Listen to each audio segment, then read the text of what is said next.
এই রেসিপিটার জন্য আমার যা যা উপকরণ লাগবে সেগুলো আমি আপনাদেরকে দেখাচ্ছি। এই রেসিপিটার জন্য প্রথমেই লাগবে মুসুর ডাল। মুসুর ডালটাই মাস্ট। তাহলে এই জন্যে আমি এখানে মুসুর ডাল পরিমাণ মতন মুসুর ডাল নিয়েছিলাম, ছোটো এক বাটি। মুসুর ডালটা আমি 3-4 ঘন্টা ভিজিয়ে দিয়েছি। এখানে 2 ঘন্টা ভেজালেই হয়ে যায়। ডালটা দেখুন কতটা নরম হয়ে গেছে, নখে করে টিপলেই কিন্তু ভেঙে যাচ্ছে। এটা মুসুর ডাল খুব তাড়াতাড়ি কিন্তু ভিজে যায়, 2 ঘন্টার মধ্যেই ভিজে যাবে। তো আমি অন্য কাজে ব্যস্ত ছিলাম বলে আমার এটা 3-4 ঘন্টা হয়ে গেছে। তো এবার আমি মুসুর ডালটার জলটা আমি ছেঁকে নেব। আমি একটা ছাঁকনির সাহায্যে মুসুর ডালটা আমি ছেঁকে নিচ্ছি জলটা। আর এই মুসুর ডালটা কিন্তু আমি অফ ক্যামেরাতে খুব ভালো করে ধুয়ে নিয়েছিলাম। ভালো করে ধুয়ে আমি একটু জলে রেখে দিয়েছিলাম, দিয়ে এবার আমি এটাকে ছেঁকে নিচ্ছি। দেখুন এর মধ্যে কতটা জল রয়েছে। এই এক্সট্রা জলটা যাতে ঝরে যায় তার জন্য কিন্তু আমাকে এই ছাঁকনিটার মধ্যে 3-4 মিনিট আমি রেখে দেব। তো এই বাটিটা ভর্তি হয়ে গেছে, আমি এই বাটিটার মধ্যে তুলে দিলাম। এই বাটিটার মধ্যে রেখে আমি এটাকে জলটা ঝরিয়ে নিচ্ছি ওই 3 থেকে 4 মিনিটের মতো। তাহলে কিন্তু জলটা সম্পূর্ণ ঝরে যাবে। এই দেখুন বন্ধুরা, আমি 3-4 মিনিট পরে ফিরে এলাম। দেখুন একটু কিন্তু জল আর নেই, এক্সট্রা জলটা কিন্তু সম্পূর্ণ ঝরে গেছে। এবার আমি এই ডালটা এই বাটির মধ্যে ঢেলে দেব। এই ডালের মধ্যে দিয়ে দিচ্ছি নুন। আমার যে নুনটুকু লাগবে আমি এখানে নুন দিয়ে দিলাম, যদি এক্সট্রা নুন লাগে পরে দেব। এই নুনটা দিয়ে আমি এটাকে মাখিয়ে নিলাম। মাখিয়ে নিয়ে এটা আমি 5 মিনিট রেস্টে রেখে দেব। তাহলে এই নুন দেওয়ার জন্যে ডালের মধ্যে যে জলটা বেরিয়ে যাবে, ডালের যে জলটা বাকি আছে সেটাও বেরিয়ে যাবে, আর বেশ নুনটা কিন্তু ডালের সঙ্গে মিশে যাবে। ডালটা যেহেতু গোটা ডাল, আজকে আমি এই গোটা ডাল দিয়ে কিন্তু এই স্ন্যাক্স রেসিপিটা আমি বানাবো। এটা আমি দেখুন রেখে দিলাম, ঢাকা দিয়ে আমি এটা 5 মিনিট রেখে দিচ্ছি। আমি 5 মিনিট পরে ফিরে এলাম বন্ধুরা, ঢাকাটা আমি খুলে দিলাম। এবার দেখুন ডালটার মধ্যে বেশ জল বেরিয়ে গেছে, দেখেছেন? এবার আমি এর মধ্যে দিয়ে দিচ্ছি এখানে 2 চামচ চাল গুঁড়ো নিয়েছি, চাল গুঁড়োটা দিয়ে দিচ্ছি। এই চাল গুঁড়োটা আমি এর মধ্যে মিশিয়ে দিলাম।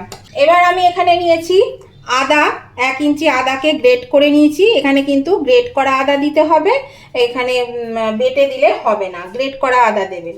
এখানে দিচ্ছি ঝাল অনুযায়ী একটু লঙ্কা কুচি, আর দিয়ে দিচ্ছি এখানে এই দেখুন বেশ কয়েকটা রসুনকে আমি মিহি করে কুচি করে নিয়েছি। এই রসুনটাও কিন্তু কুচি করে দিতে হবে। আর দিয়ে দেবো এখানে আমি 2টো বড় সাইজের পেঁয়াজকে কুচি করে নিয়েছি, 2টো পেঁয়াজকে আমি দিয়ে দিচ্ছি এর মধ্যে। এবার আমি এটাকেও আবার একটু মিশিয়ে নিচ্ছি। এর মধ্যে কিন্তু জল দেওয়া যাবে না বন্ধুরা, এটা কিন্তু বেশ একটা শক্ত ডোয়ের মতন তৈরি করতে হবে। এখানে যতক্ষণ না মানে জল ছাড়া মাখানো যায় ততক্ষণ কিন্তু এটা জল ছাড়াই মাখাতে হবে। এর মধ্যে দিয়ে দিচ্ছি একটু হলুদ, আর দিয়ে দিচ্ছি এখানে ধনে গুঁড়ো নিয়েছি 1 চামচ, ধনে গুঁড়ো দিয়ে দিলাম। এতে খুব বেশি মশলার প্রয়োজন হয় না। আর একটু স্বাদ অনুযায়ী 1/2 চামচ চিনি, আর দিয়ে দিচ্ছি বেসন। এবার আমি এটাকে আবার ভালো করে কিন্তু মাখিয়ে নেব। এটাকে খুব ভালো করে কিন্তু আবার মাখিয়ে নিতে হবে। তো এবার আমি কিন্তু একটু হাতে করে মাখাবো, কেননা এটা ভালো করে হাতে করে চটকে মাখাতে হবে। যতটা চটকে মাখানো যায় ততটা কিন্তু চটকে মাখাতে। আর এর থেকে পেঁয়াজ আছে, পেঁয়াজের জল বেরোবে, তারপরে নুন দেওয়া আছে সেই নুনের জল বেরোবে, এতে কিন্তু অনেকটা মাখানো হয়ে যাবে। এইভাবে কিন্তু এটাকে মাখিয়ে নিতে হবে, প্রয়োজন হলে জল দেবেন। আমরা এতদিন কিন্তু ডাল বেটে আমরা বড়া করে খেয়েছি, তো এবার আমি আপনাদেরকে দেখাচ্ছি গোটা ডালকে না বেটে বড়া।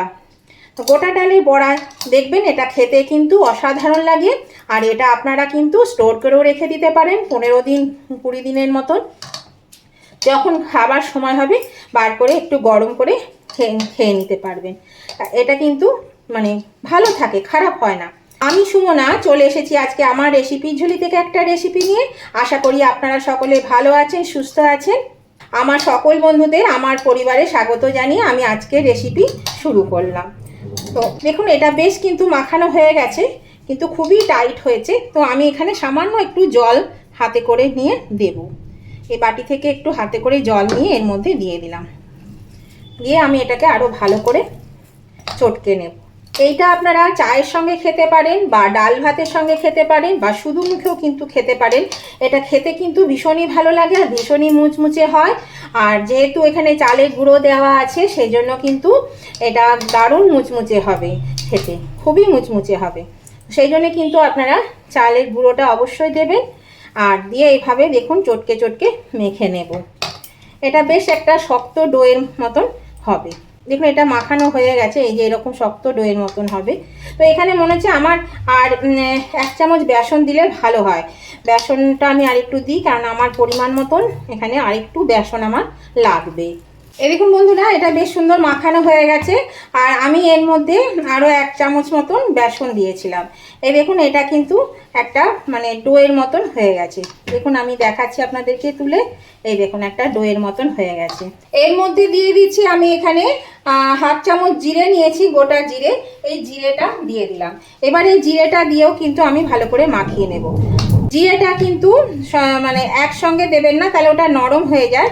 ওটা কিন্তু রেডি করার আগে দেবেন, দিয়ে এটা বানাতে থাকবো, তাহলে পরে ওটা বেশ খেতে কিন্তু ভালো লাগে।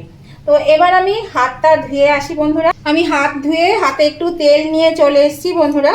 এবার আমি এখান থেকে দেখুন এইরকমভাবে মানে পকোড়ার মতো করে কেটে নেব, একটু একটু করে দিয়ে এরকমভাবে একটু চ্যাপটা করে দেব, একটু চ্যাপটা চ্যাপটা করে দেব। আপনারা চাইলে কিন্তু গোল গোলও করতে পারেন, কিন্তু চ্যাপটা করলে কি হবে, ভাজাটা ভালো হবে। তো আমি এইভাবে আপনাদের সুবিধার জন্য আমি আরও দুটো দেখিয়ে দিচ্ছি। ঠিক এইভাবে ডাব করে নেবেন, মুঠো করে নিয়ে এই যে মুঠোতে দেখুন 1 মুঠোর মতন হয়েছে। এবার আমি এটাকে ভালো করে এইভাবে চেপতে দেব। এটা খেতে কিন্তু দারুণ হয়, মসুর ডালের পেঁয়াজু বা পেঁয়াজি, অনেকে পেঁয়াজিও বলে থাকেন, আবার অনেকে পেঁয়াজুও বলে থাকেন। তো আমরা সাধারণত পেঁয়াজি বলে থাকি, যেহেতু এটা পেঁয়াজ আছে সেই জন্য পেঁয়াজি বলে থাকি।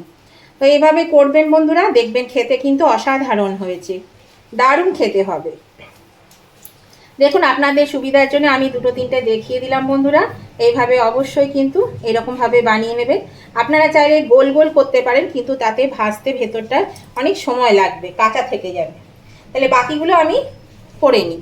এই দেখুন বন্ধুরা, আমি কতগুলো বানিয়ে নিয়েছি আর অল্প একটু আছে, এটা আমি এইগুলো ভাজতে ভাজতে বানিয়ে নেব। আমি এখানে একটা প্যানের মধ্যে তেল দিয়ে দিয়েছি বন্ধুরা। তেলটা কিন্তু গরম হয়ে গেছে, এটা হালকা গরম করে নিয়েছি। এবার আমি এগুলো একটা একটা করে দিয়ে দেব। এটা কিন্তু একদম ধিমে আছে এটা ভাজতে হবে, তা না হলে কিন্তু ওপরটা ভাজা হয়ে যাবে আর ভেতরটা কিন্তু কাঁচা থেকে যাবে। তো সেই জন্যই কিন্তু খুব ধিমে আছে এটা ভাজতে হবে। আর নতুন বন্ধু যারা আমার চ্যানেলে নতুন ভিজিট করছেন, এখনো আমার চ্যানেলটা সাবস্ক্রাইব করেনি, তাদের কাছে আমার অনুরোধ অবশ্যই কিন্তু আমার চ্যানেলটা সাবস্ক্রাইব করে আমার পাশে থাকবেন আর পাশে থাকা বেলটা অবশ্যই ক্লিক করে দেবেন। তাহলে আমি যখনই আমার নতুন নতুন ভিডিও আপলোড করব, সাথে সাথে নোটিফিকেশন আপনাদের মোবাইলে পৌঁছে যাবে আর সবার আগে কিন্তু আপনারা আমার ভিডিও দেখতে পাবেন। আর আমার উভয় বন্ধুদেরকেই বলছি, আজকের এই রেসিপিটা দেখতে দেখতে যদি এখনো পর্যন্ত লাইক দিতে ভুলে গিয়ে থাকেন বন্ধুরা, প্লিজ একটু লাইক বাটনটা প্রেস করে দেবেন। আপনাদের একটা লাইক আমাকে কিন্তু এগিয়ে নিয়ে যেতে অনেকটা সাহায্য করে। এখনই কিন্তু বন্ধুরা উল্টাবো না, নিচের দিকটা বেশ একটু ভাজা হবে, তারপর কিন্তু উল্টাবো। এখন উল্টাতে গেলে জিনিসটা ভেঙে যাবে। এবার বন্ধুরা আমি এগুলোকে উল্টে দিচ্ছি। এই দেখুন এদিকটা হয়ে গেছে। তো যদি ভালো লেগে থাকে বন্ধুরা আজকের এই রেসিপিটা, যদি খুব ভালো লেগে থাকে, তাহলে অবশ্যই কিন্তু আপনাদের বন্ধু বান্ধব আত্মীয় স্বজন সকলেই যাতে পেয়ে যায়, তার জন্য কিন্তু প্রচুর পরিমাণে একটু শেয়ার করে দেবেন। আর কেমন লাগলো আজকের এই স্ন্যাক্স রেসিপিটা সেটা জানাতে কমেন্ট করতে ভুলবেন না। অবশ্যই কমেন্ট করে জানিয়ে দেবেন আজকের রেসিপিটা আপনাদের কেমন লেগেছে। আপনাদের একটা কমেন্টে আমাকে পরবর্তী রেসিপি বানাতে অনেকটাই উৎসাহিত করে, আর একটা মিষ্টি মিষ্টি কমেন্টগুলো পড়তেও কিন্তু ভীষণই ভালো লাগে। তো সেই জন্য অবশ্যই কিন্তু উভয় বন্ধুরা লাইক শেয়ার কমেন্ট করতে ভুলবেন না। তো দেখুন আমি এইগুলো সমস্ত ভেজে নিই আগে। এবার এরকম বন্ধুরা আমি উল্টে পাল্টে কিন্তু এই পকোড়াগুলো ভেজে নিয়েছি। দেখুন বেশ সুন্দর ব্রাউন কালার এসে গেছে। তো এবার আমি এগুলোকে সব তুলে নিচ্ছি।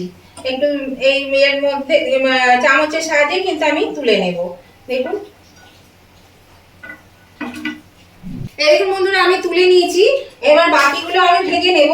আর এগুলো যে একদম খুব সুন্দর করে দিতে হবে তারও কোনো মানে নেই। এরকম যেটুকু আমি ইয়ে করিনি সেগুলোকে আমি এইভাবে চেপে চেপে এইভাবে দিচ্ছি। একটু তেলের মধ্যে দিয়ে একটু ছাড়া করে হবে, দেখতেও কিন্তু ভালো লাগে জানেন। এই দেখুন এইভাবে আমি দিয়ে দিচ্ছি, একটু হাতে করে চেপে চেপে দেবেন, দিয়ে এইভাবে ছেড়ে দেবেন। এই যে এরকম ভাবে একটু চেপে চেপে দিলেই কিন্তু এটা হয়ে যাবে। এই দেখুন আমি এবার বাকিগুলো কিন্তু এইভাবে আমি দিয়ে নেব, দিয়ে সব ভেজে নিয়ে আমি আবার আপনাদের কাছে চলে আসছি। এরকম বন্ধুরা পকোড়াগুলো ভাজা হয়ে গেছে, এবার আমি এটা সার্ভিং ডিশে তুলে নিচ্ছি। সার্ভিং ডিশে তুলে নিয়েছি। তো এটা আপনারা কিন্তু টমেটো সসের সঙ্গে খেতে পারেন বা ওই স্যালাড করে খেতে পারেন শসা পেঁয়াজ দিয়ে। তো আমরা ভাতের সঙ্গে খাবো সেই জন্য কিন্তু আর আমি দেখালাম না, এটা আমরা ভাতের সঙ্গে খাবো। আর এটা তো ভাজতে ভাজতেই বেশ কয়েকটা খাওয়া হয়েই গেল। তো দেখুন রেসিপিটা আজকে আপনাদের যদি ভালো লেগে থাকে বন্ধুরা, তাহলে কিন্তু অবশ্যই আপনারা লাইক শেয়ার কমেন্ট করতে ভুলবেন না। আর এইভাবে কিন্তু আপনারা যদি না খেয়েছেন তাহলে অবশ্যই একদিন করে খেয়ে দেখুন, দেখুন খুব ভালো লাগছে খেতে। আজকের মতন ভিডিওটা আমি এখানেই শেষ করছি। আবার আমি নতুন ধরনের নতুন কোনো ভিডিও নিয়ে চলে আসবো। ততদিন আপনারা ভালো থাকবেন, সুস্থ থাকবেন। Tata, bye bye.